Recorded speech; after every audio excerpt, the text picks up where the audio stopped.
Hello my dear students, मैं शिवम त्रिपाठी एक बार फिर आप सभी का स्वागत करता हूं आपके अपने ऑनलाइन इंग्लिश लर्निंग प्लेटफॉर्म पर जिसका नाम है इंग्लिश एजू पॉइंट। तो डियर स्टूडेंट्स, आशा है आप सभी बहुत अच्छे होंगे और बहुत अच्छे से आपकी पढ़ाई चल रही होगी। तो हमने जो पिछले दिनों एक सीरीज शुरू की थी, टेंस पर बेस्ड सीरीज शुरू की थी। उस टेंस में हमने प्रेजेंट टेंस को पूरा कवर करने के बाद अब जो हमारा नेक्स्ट टॉपिक आने वाला था वो आने वाला था पास्ट टेंस। तो आइए आज हम पास्ट टेंस के बारे में शुरू करते हैं।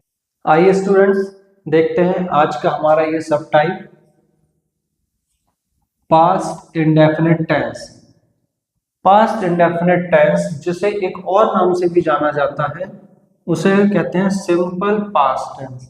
मींस प्रेजेंट इंडेफिनिट टेंस को आपके पास अगर कभी वो इस नाम से आपको देखने को मिल जाए तो आप कंफ्यूज ना हो।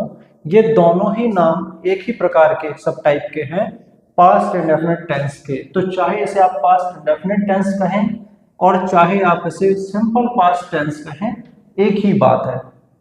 तो अब देखते हैं कि ये पास्ट इंडेफिनिट टेंस जो है वो किस प्रकार का टेंस होता है, इसे किस तरह की हम घटनाएं बताने के लिए इस्तेमाल करते हैं।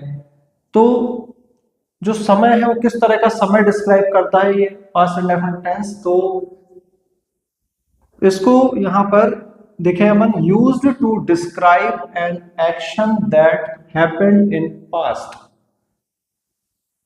मींस पास्ट इंडेफिनिट टेंस का जो प्रयोग किया जाता है वो किसी भी घटना या किसी भी कार्य के भूतकाल में होने को दर्शाने के लिए किया जाता है। सिंपल शब्दों में कहें तो कोई भी घटना जो भूतकाल में घट चुकी है उसे बताने के लिए हम पास्ट इंडेफिनिट टेंस का अथवा सिंपल पास्ट टेंस का प्रयोग करते हैं। पास्ट आपको हम बता चुके, पास्ट टेंस मींस भूतकाल, और भूतकाल से मतलब होता है आपका बीता हुआ समय, यानी जो समय बीत चुका है। यदि उस समय में कोई घटना घटित हो रही है, कोई कार्य हो रहा है, तो इस प्रकार की कोई भी गतिविधि, कोई भी कार्य के होने का बोध कराता है हमें past indefinite tense. Past indefinite tense का स्ट्रक्चर देखते हैं आइए कि किस तरह से हम अगर कोई वाक्य पास्ट टेंस में बनाएं, पास्ट इंडेफिनिट टेंस में बनाते हैं, तो उसके लिए हमें कौन कौन से कंपोनेंट्स की जरूरत पड़ती है। तो सबसे पहले आप देखेंगे यहाँ नियम के अनुसार यहाँ पर लिखा हुआ है सब्जेक्ट। सब्जेक्ट मीन्स कर्ता, यानी जो कार्य कर रहा है। तो सब्जेक्ट के बाद यहाँ पर हम करेंगे वर्ब की सेकंड फॉर्म का इस्तेमाल। वर्ब की सेकंड फॉर्म का इस्तेमाल यानी जो भी क्रिया होती है उस क्रिया की सेकंड फॉर्म, क्रिया का सेकंड फॉर्म का इस्तेमाल करेंगे हम, जैसे कि go, went, gone, come, came, come, write, wrote, written, play, played, played, sleep, slept, slept. इस तरह से जो तीन फॉर्म्स होती हैं वर्ड की, किसी भी वर्ब की, उसमें हम सेकंड फॉर्म का प्रयोग करते हैं। उदाहरण के तौर पे अगर हम यहाँ पर लिख दें गो, वेंट, गोन, तो देखिए ये आपकी फर्स्ट हो गई वर्ब, जिसको हम बेस फॉर्म भी बोलते हैं। ये आपकी सेकंड फॉर्म हो गई और ये आपकी थर्ड फॉर्म हो गई। तो हमें बीच वाली फॉर्म का प्रयोग करना है। कोई भी टेंस आप, कोई भी सेंटेंस आप बनाएंगे, अगर वो पास्ट इंडेफिनिट में बनेगा तो उसमें आपको वर्ब की सेकंड फॉर्म का प्रयोग करना है। उसमें आपका सिंगुलर नाउन, प्लूरल नाउन से कोई लेना देना नहीं रहेगा। चाहे कर्ता एक वचन हो या कर्ता बहुवचन हो, आपको इसमें दोनों ही जगह सेकंड फॉर्म ही लगानी है। इसके बाद ये एक बार चलिए फिर से हम इसको बताते हैं आपको। अभी अपना पूरा अधूरा रह गया था, पूरा नहीं हुआ। तो सब्जेक्ट के बाद हम वर्ब की सेकंड फॉर्म रखेंगे। सेकंड फॉर्म के बाद जो भी आपका ऑब्जेक्ट होगा वो रखेंगे। ऑब्जेक्ट के बाद यहाँ पर कोई भी अन्य शब्द अगर बाकी रहता है तो वो हम यहाँ पे लिख के इसको पूरा करेंगे। सब्जेक्ट, वर्ब की second form plus object plus other verb, ये सबसे छोटा फॉर्मूला होता है सारे टेंसेस में। जितने 12 प्रकार के टेंसेस होते हैं उसमें जो सबसे सरल फॉर्मूला होता है, सबसे छोटा फॉर्मूला होता है, वो होता है आपका ये वाला, सब्जेक्ट वर्ब की सेकंड फॉर्म प्लस ऑब्जेक्ट। अब इसमें हम कुछ उदाहरण देखते हैं। उदाहरण के तौर पर हम जैसे कि पहला सेंटेंस लेते हैं। पहले सेंटेंस में दिया हुआ है ही प्लेड क्रिकेट yesterday। अब देखिए आप यहाँ पे ही का मतलब वह, प्लेड जो है आपकी, ये आपकी वर्ब की सेकंड फॉर्म है, यानी कि प्लेड।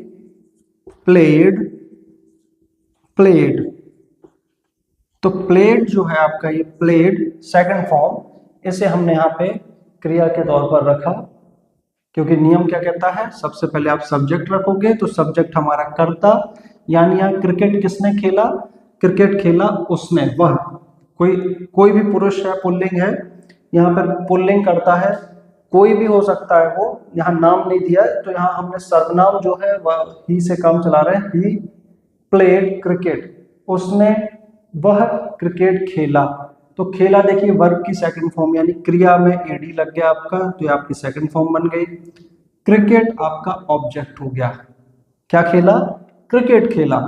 और कब खेला, यस्टरडे, तो यस्टरडे आपका अदर वर्ड में आ जाएगा, यानी वह कल क्रिकेट खेला। तो देखिए जो उसने क्रिया की, यानी कि खेल जो खेला है उसने, वो कब खेला, पास्ट में खेला, बीते हुए समय में खेला, यानी जो कल बीत गया उस बीते हुए कल में उसने क्रिकेट खेला। तो इस प्रकार के जो वाक्य होते हैं वो पास्ट इंडेफिनिट टेंस के अंतर्गत बनाए जाते हैं। दूसरा उदाहरण देखते हैं। I watched a movie last Sunday, means यहां पर आप देखिए, पहले इसका हम हिंदी अनुवाद कर देते हैं तो आपको आसान हो जाएगा समझने में। आई मतलब मैं, वॉच्ड मीन्स देखी, अ मूवी मतलब एक मूवी, एक फिल्म, लास्ट यानी पिछले, संडे यानी रविवार को, मैंने पिछले रविवार एक मूवी देखी। अब देखिए इसमें किस तरह से इसका सहारा लिया गया इस फॉर्मूले का बनाने में। सबसे पहले हमने क्या रखा, कर्ता, यानी मूवी किसने देखी, मैंने, तो मैं काम कर रहा हूं, मूवी मैं देख रहा था, तो मैं जो हूं यहाँ पे कौन हूं, कर्ता, तो सब्जेक्ट आई आ गया। उसके बाद नियम कहता है कि सब्जेक्ट के साथ आपको वर्ब की सेकंड फॉर्म लगानी है, तो वर्ब है आपकी क्या, वॉच। वॉच मतलब देखना, और देखने में आपको यहाँ पे वॉच के साथ में जब ईडी लग जाएगा तो बन जाएगी सेकंड फॉर्म वॉच्ड, ये आपकी सेकंड फॉर्म हो गई। तो यहां पर आपने वर्ब की सेकंड फॉर्म लिख दी।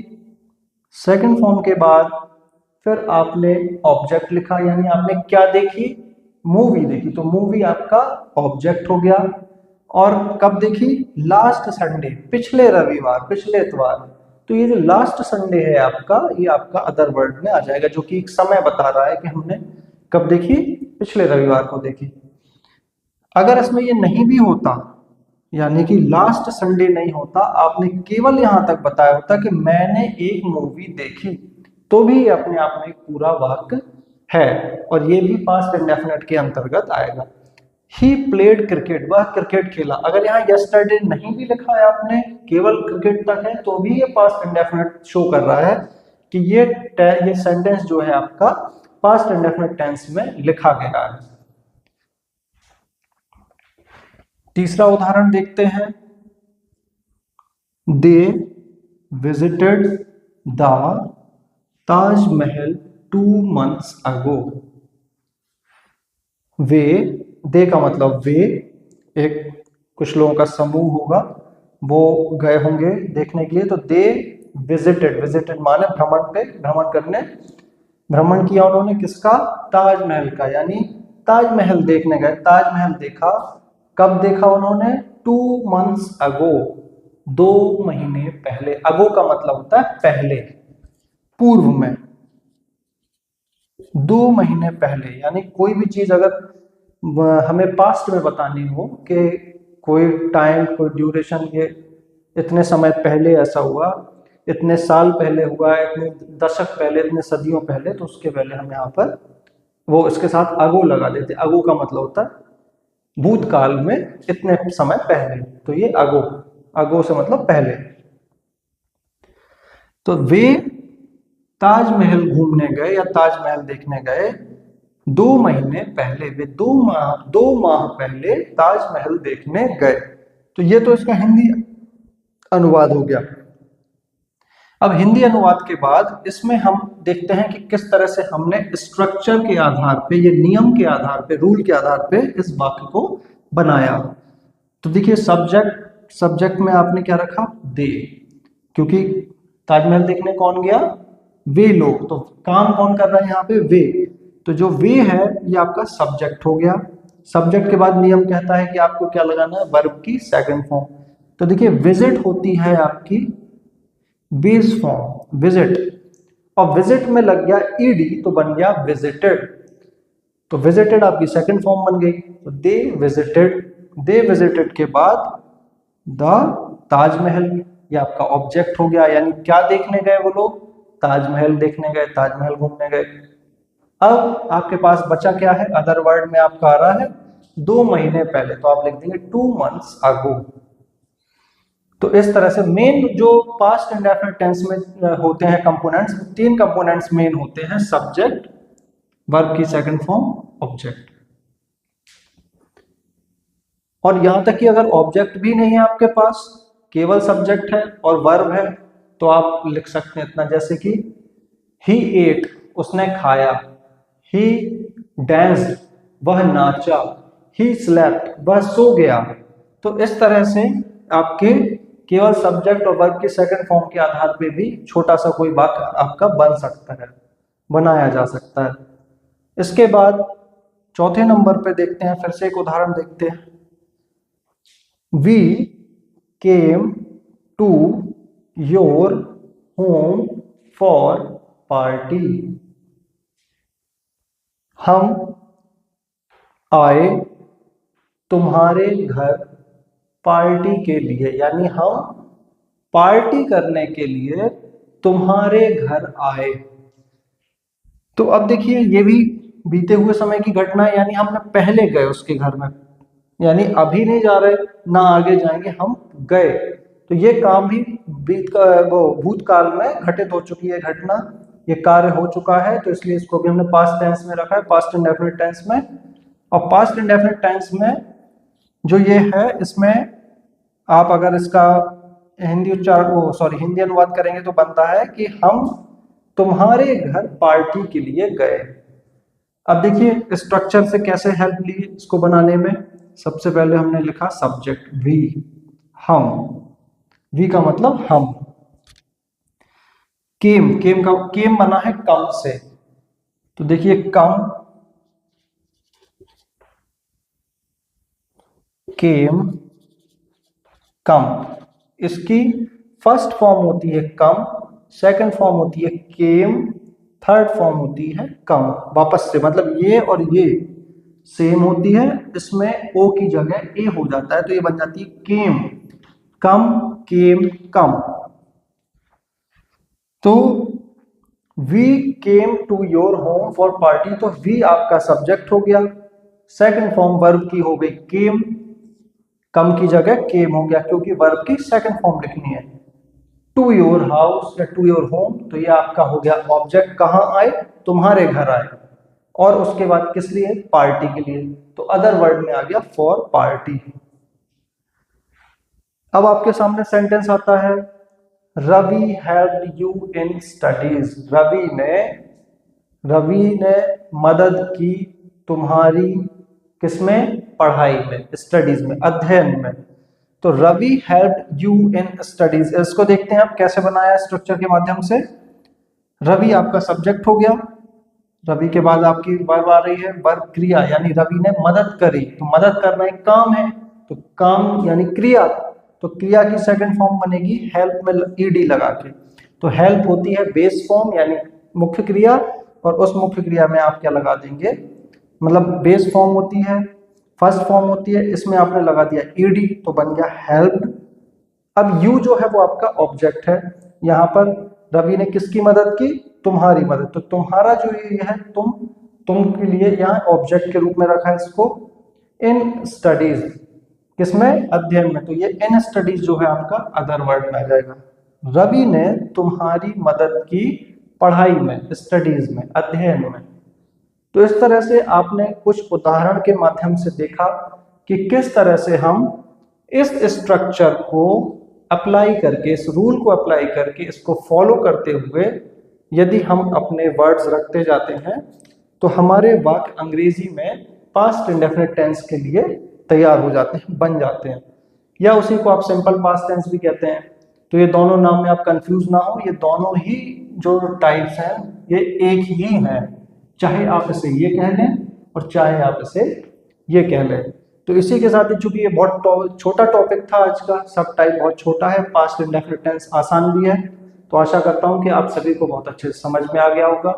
इसी के साथ आज हम इसको यहाँ पे समाप्त करते हैं, इस टॉपिक को।